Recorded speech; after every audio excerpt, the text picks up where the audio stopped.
Vamos ler com a ajuda de Deus e a guia do Espírito Santo a palavra de Deus escrita por Mateus, Evangelho de Mateus, capítulo 7.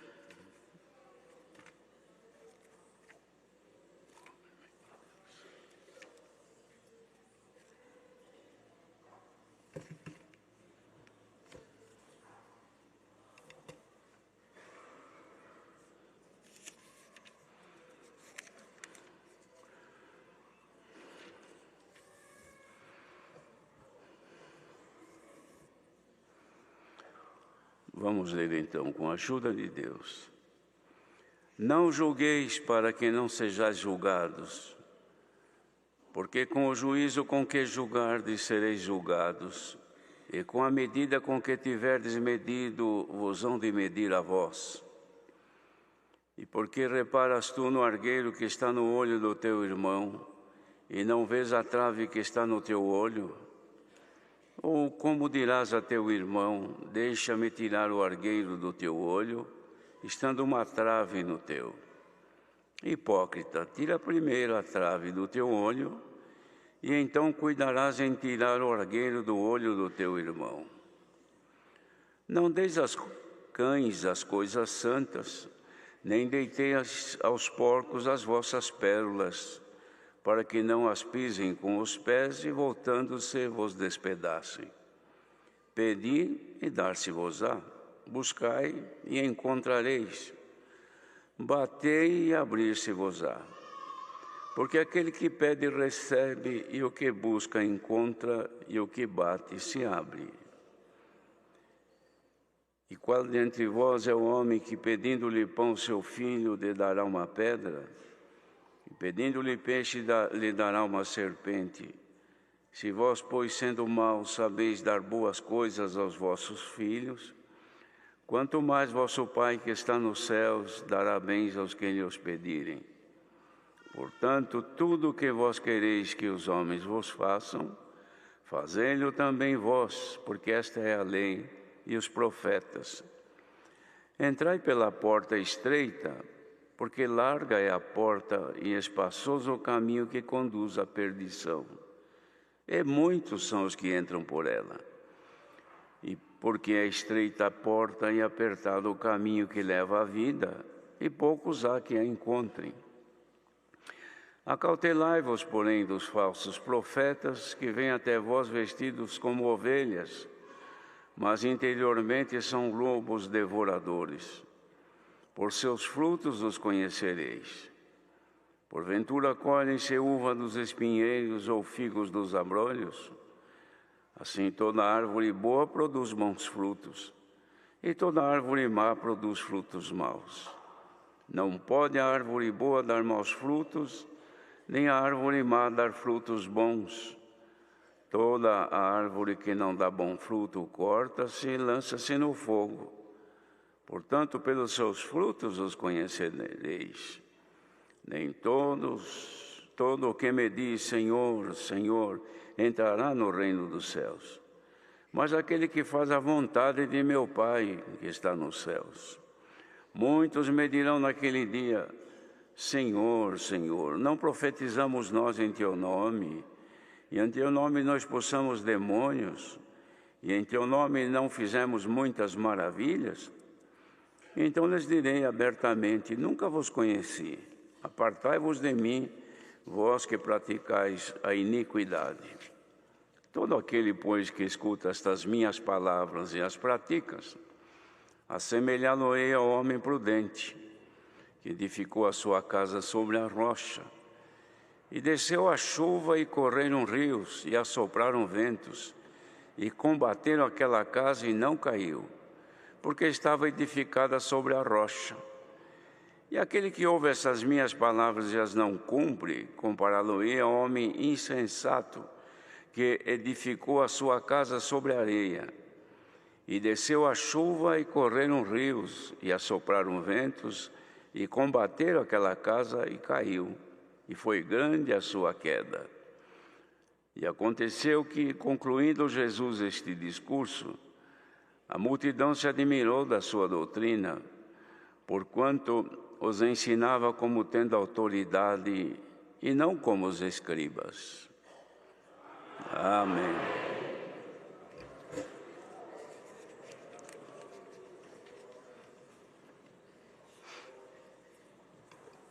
Queridos irmãos, mandado que lê a Escritura tem conhecimento que Mateus, nos primeiros capítulos, registrou os sermões que Deus dava a graça de Jesus fazer para a salvação dos homens, das pessoas. E ele anunciava aqui coisas de conhecimento das pessoas, mas que não praticavam. Sabiam, mas eles não tinham dedicação em entregar-se ao Senhor. Os irmãos vejam, no capítulo 5, o Senhor Jesus deu uma grande ilustração sobre as bem-aventuranças, que são beatitudes. Falou dos discípulos serem o sal da terra e a luz do mundo. Isso aos discípulos e também à multidão que ouvia.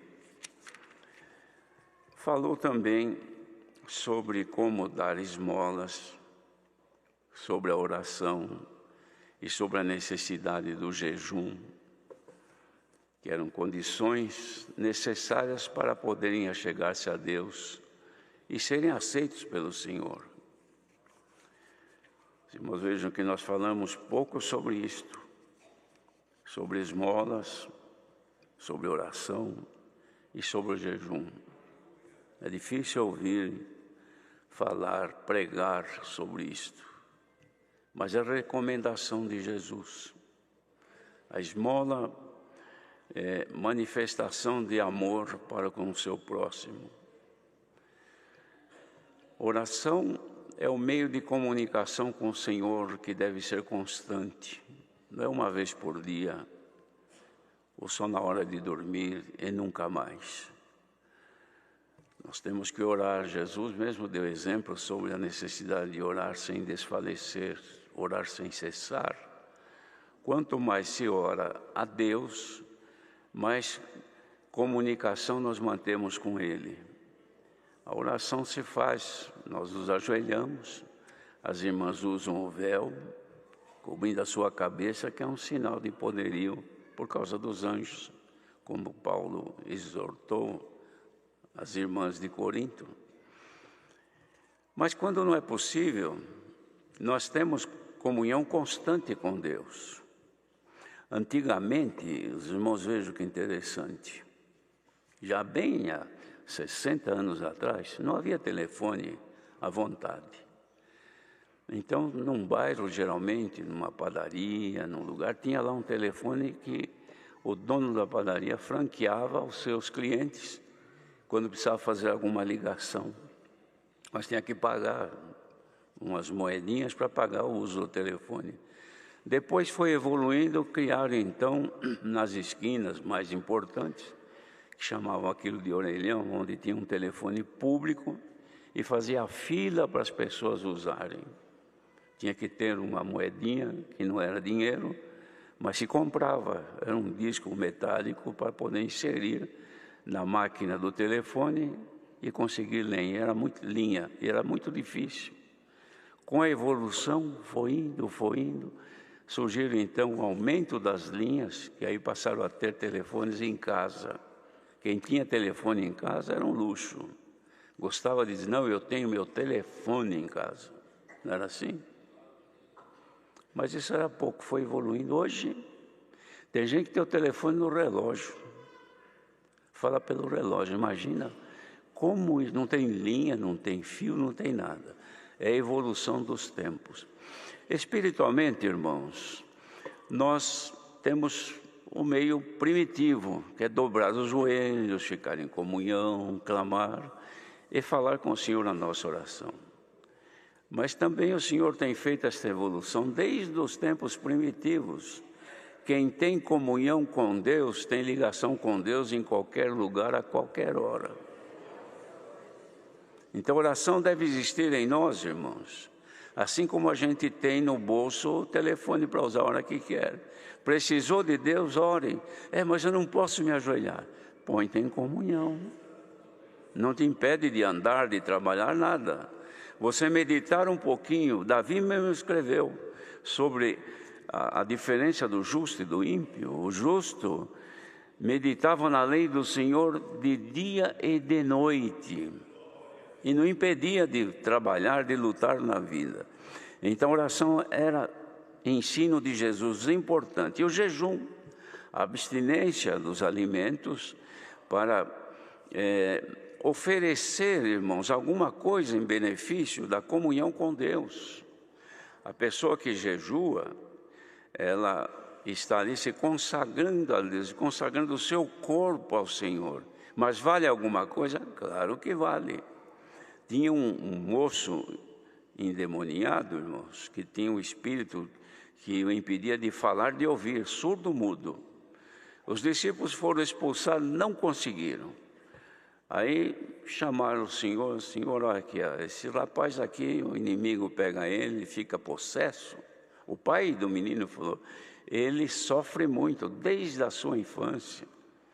Cai no fogo, cai na água, não tem o que fazer.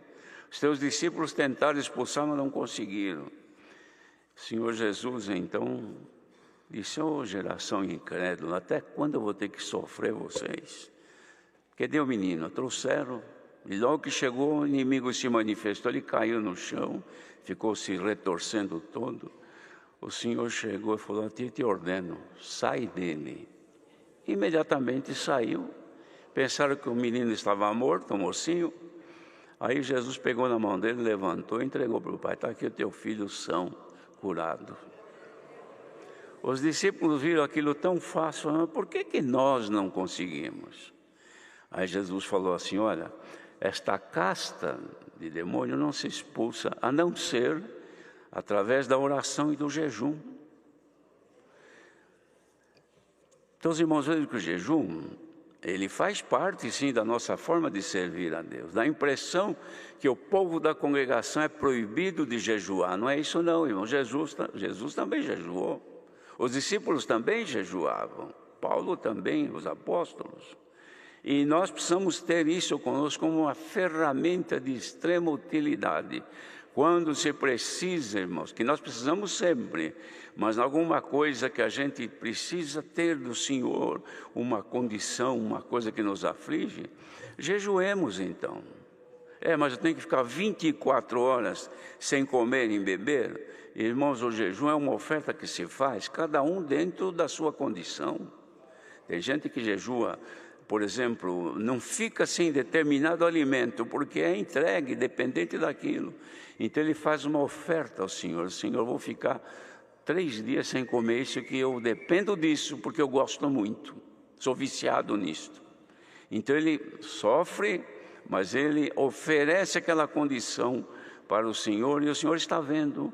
Outros jejuam da noite, do dia para a noite, ficam um dia inteiro sem comer e até sem beber. Irmãos, isso é uma oferta de cada um fazer ao Senhor, segundo o seu entendimento, oferecendo ao Senhor uma consagração deste corpo, para que, onde Deus habita em espírito, para poder agradá-lo. E Jesus ensinava tudo isto nos seus sermões, e quem precisava tinha que se submeter. Fez um discurso importantíssimo que mexe com todo mundo, sobre o tesouro no céu, sobre o olho puro, ou seja, um olhar santo, descontaminado, sem maldade, sem malícia. Falava também dos 2 senhores, que a pessoa tem que decidir, ou serve ao Senhor, ou serve o outro, que o outro também é senhor do pecado. Jesus é Senhor e Rei dos reis, e a Ele nós servimos, a Ele nós consagramos a nossa vida. Então tem que decidir, não pode servir 2 ao mesmo tempo. E depois ele ensinou também sobre ansiosa solicitude pela nossa vida. Solicitude é uma predisposição desenfreada. uma disposição que a pessoa tem por causa das coisas dessa vida. Levanta de madrugada, sai correndo, sonha com cifrão, com dinheiro. Vive pensando, preciso ganhar, preciso correr, preciso trabalhar, preciso vender, preciso buscar. Esquece até de que Deus existe. Isso é uma solicitude ansiosa pela vida terrena. E ansiedade pela vida espiritual a gente não tem. É difícil, com exceção de quem levantou cedo hoje, neste dia tão frio, que a cama era a melhor coisa que tinha, mas deixou para vir buscar a palavra de Deus. Então há uma bem-aventurança de quem oferece alguma coisa que não gostaria de fazer, mas eu vou fazer porque eu preciso do Senhor. E ele ensinou tudo isso, ninguém ensinava isso, irmãos. Depois ele fez este ensinamento tão profundo sobre o juízo temerário, o juízo inseguro, o juízo que a gente faz das coisas sem base, sem conhecimento. Mesmo tendo base e conhecimento, não nos pertence fazer, porque nós não somos juízes. Ninguém é juiz aqui nesta obra, juiz é o Senhor.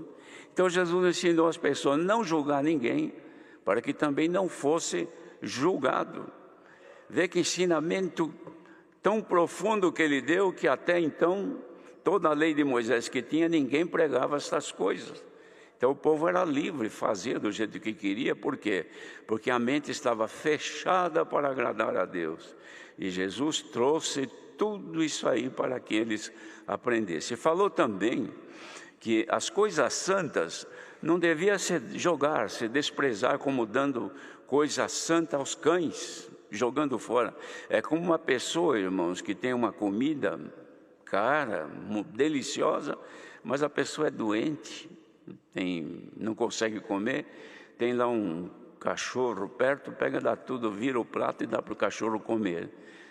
Assim faz aqueles que não sabem o valor da palavra de Deus. Como agora, gente que às vezes na sua casa ouvindo aqui a pregação da palavra, mas despreza, não tem valor nenhum. Às vezes está ouvindo a palavra, está brincando com um cachorrinho no colo, com uma coisinha qualquer, com uma televisão ligada para outras coisas, ou ouvindo uma outra música, às vezes até profanas, mas ouvindo a palavra. Irmãos, que valor está dando a palavra de Deus? Não há reverência? Se você crê que é a palavra de Deus, então é Deus falando. Se Deus está falando, quem é que gosta, irmão, de falar com um amigo, com uma pessoa, e a pessoa vira as costas e vai brincar com qualquer coisa e deixa a gente falando sozinho? A Irmandade gosta disso? Eu acho que não. A gente quer atenção, não é assim? O Senhor gosta e exige atenção à sua voz, à sua palavra. Mas a gente vai facilitando, irmãos, e vai deixando a palavra de Deus como uma coisa sem nenhum valor. Falar de Deus ou falar de outra coisa é a mesma coisa. Para quem não tem sensibilidade daquilo que é de Deus, mas para quem ama a Deus, respeita e tem o temor de Deus, quando se fala nas coisas de Deus, agora mudou. Agora eu dou toda a minha atenção e com reverência, com respeito, porque estamos falando daquilo que é de Deus. Perseverar em oração, ensinou a insistir na oração, pedir, bater, procurar, até que o Senhor abre, até que o Senhor atende, até que encontre aquilo do Senhor, não é? A insistência nossa na oração nos conserva em comunhão com Ele, porque necessitamos, a não ser que a pessoa não sente necessidade do Senhor. Mas agora vem, irmãos, um ponto importante, todos, mas este de grande importância, falando da porta estreita, que a salvação, irmãos, ela é apresentada a nós através de um caminho. Este caminho tem uma porta que chega para alcançar o nosso objetivo. O caminho é estreito, não tem como andar de qualquer jeito, é muito apertado, é um trilho. Os irmãos já devem ter andado Às vezes no interior tem lugar que a gente vai andar, é um trilho que tem que andar ali. Não dá nem para dar um passo muito falso, porque sai fora do trilho. Não é assim? Então, o caminho do Senhor é muito apertado. Suficiente para a gente não ter vazão para a carne. Então, vivemos dentro do limite justo. E depois tem a porta que é Cristo. É estreita. Gente muito grande não passa, só passa gente pequena. Isto no sentido espiritual, porque materialmente os tamanhos são diversos. Tem gente de todo tamanho, mas também tem espiritualmente gente de todo tamanho. Gente importante, gente grande, gente muito sábia, gente que se considera muito santa, superior a todos. Então a porta para ele ficou apertada. Mas para esse povo que vem buscar a palavra, procurando ser submisso à palavra, entendendo que precisa estar ajustado segundo a vontade de Deus, então ainda que a porta seja estreita, você vai passar, vai sair do outro lado. E vai conseguir caminhar neste caminho, irmãos, que é estreito, apertado. Você vai conseguir caminhar com a ajuda do Senhor. E se tem alguém nesta manhã que está achando difícil, meu Deus, para eu conseguir servir ao Senhor e fazer a vontade dEle, está muito difícil. Eu não tenho força suficiente, eu não tenho luz que eu preciso, encontro dificuldades em agradar a Deus. Não é fácil. Se fosse fácil, todo mundo entrava. É difícil. E o Senhor vem ajudar aqueles que têm dificuldade. Se tu sentes dificuldade em agradar a Deus, hoje está sendo dada aqui uma receita para você cumprir o querer de Deus. Agradar ao Senhor em todo o viver, na forma de falar, na forma de agir, sempre sincero perante o Senhor, não querer esconder de Deus defeito. Irmãos, é natural a pessoa esconder defeito do seu próximo, porque ninguém tem acesso à mente e à consciência de outro. Nós temos acesso à nossa mente, à nossa consciência, e até com dificuldade. Se perguntar para os irmãos, o que aconteceu contigo ontem, a esta hora? A gente nem lembra, sei lá o que aconteceu, tanta coisa, não é? Então nós temos limites. Quanto à parte espiritual, irmãos, nós precisamos buscar de Deus que nos dê condição de entender nossos caminhos e andar com pureza, com sinceridade. Errou? Não esconda do Senhor, corre aos pés dele. Meu Deus, eu errei, me arrependo, Senhor. O caminho para mim, eu saí fora, tropecei, escapei dos retos caminhos, mas eu quero voltar e caminhar direito. O Senhor te dá a mão nesta manhã e te ajuda a caminhar direitamente nesse caminho que é apertado, mas que te leva à salvação. Porque quem caminha livremente, irmãos, faz de tudo, anda como os outros, não tem limites. Porque o caminho é largo, vai onde quer, faz o que quer, vive do jeito que acha melhor, não precisa dar satisfação a ninguém, e não precisa mesmo a ninguém, pessoal. Mas a Deus temos o dever, a não ser que saiamos do caminho apertado e vamos fazer uma vida larga, como é o mundo. Aí você não precisa dar satisfação. Todavia, saiba que Deus conhece a fragilidade humana. Você não sabe quanto tempo tem que caminhar até chegar no fim, mas Deus sabe quantos dias faltam para você terminar a tua carreira. Então procuremos, irmãos, aceitar a vontade de Deus e nos ajustar dentro do caminho apertado, porque não adianta chegar aqui, porque aqui todo mundo é crente, todo mundo é a paz de Deus, ora por mim, Deus é bom, Deus está me abençoando no meu trabalho, nos meus negócios, na minha família é numerosa, é uma família abençoada por Deus. Deus me dá tudo o que eu quero, viajo para cá e para lá, não há limites, porque Deus abençoa. Onde eu ponho a minha mão vira ouro, onde eu faço tem bênção. É melhor aquele, Senhor, como ouvimos na oração, sem Ti nada podemos fazer. Onde eu ponho a minha mão, Senhor, só será bendita se Tu colocares a Tua, porque só a minha não traz bênção nenhuma. Mas se você depender do Senhor e aceitar viver segundo as regras da bendita palavra, não falta luz, não falta sabedoria, não falta guia para você caminhar, e não falta a bênção de Deus na tua vida, na tua casa, na tua família. Durante o teu viver, vai viver muito tempo, o tempo que Deus determinou, bendito por Deus. Por quê? Porque está lutando para viver nesta vida agradando ao Senhor. E depois fala também dos falsos profetas, que já havia e haveria de ter mais, e tem muitos, já cheio de falsos profetas, que agradam a gente no falar, que promete tanta coisa, mas nós não estamos atrás de promessas de nada, a não ser a promessa que vem da boca do Senhor Jesus. Quem aceitar, irmãos, a palavra que está sendo pregada nesta manhã, ela está circunstanciada, baseada inteiramente dentro do capítulo 7 do Evangelho de Mateus. Não dá para desviar dele. Fala do juízo. Por que eu vou julgar se eu não sou juiz? Então não vou julgar ninguém, porque se eu julgar, eu serei julgado também. Se eu medir alguém, eu serei medido também por Deus.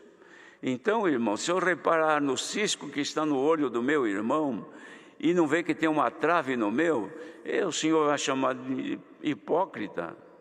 Eu sei que essa palavra incomoda de ouvir, mas a palavra de Jesus também incomodou aquela gente.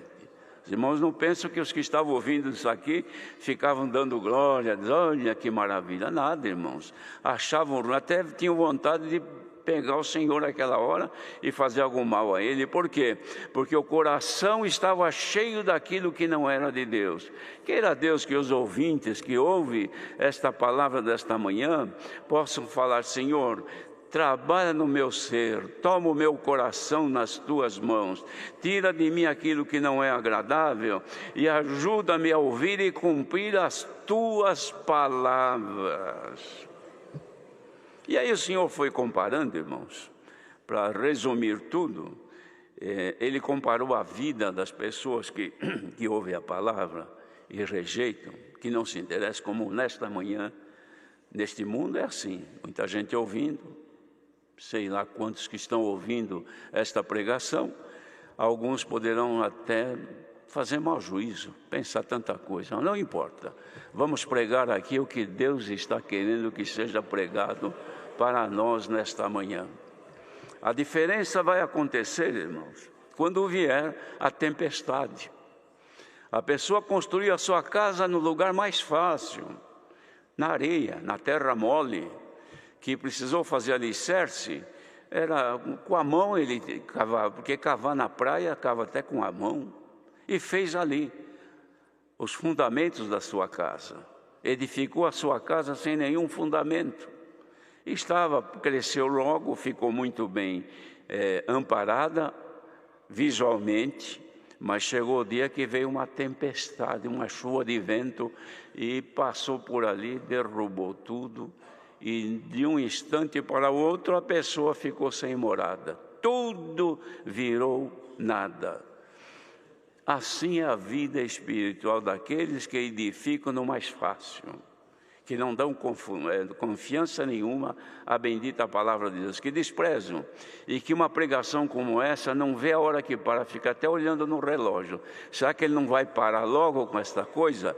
Bem-aventurado quem está ouvindo e puder dizer: Senhor, fala, porque o teu servo ouve. A tua palavra mexe com o meu ser, mas eu te agradeço porque eu quero melhorar na tua presença. Diferente daquele, edificou sobre a rocha, deu um trabalho medonho. Para fazer um alicerce, não foi nada fácil cavar em cima de uma rocha, mas conseguiu. Demorou, levantou a sua casinha, veio a chuva, veio o vento, veio a tempestade, não aconteceu nada. Depois que passou, estava lá sua casinha de pé. Bem-aventurado quem, ouvindo esta palavra, depois das tempestades que virão, você olhando vai dizer: graças te dou, Senhor. que apesar de tudo o que sucedeu, a minha alma está viva, a tua presença ainda está em mim, e eu ainda estou no caminho apertado e vendo a porta estreita me esperando. Deus seja louvado. Agradeçamos a Deus em oração.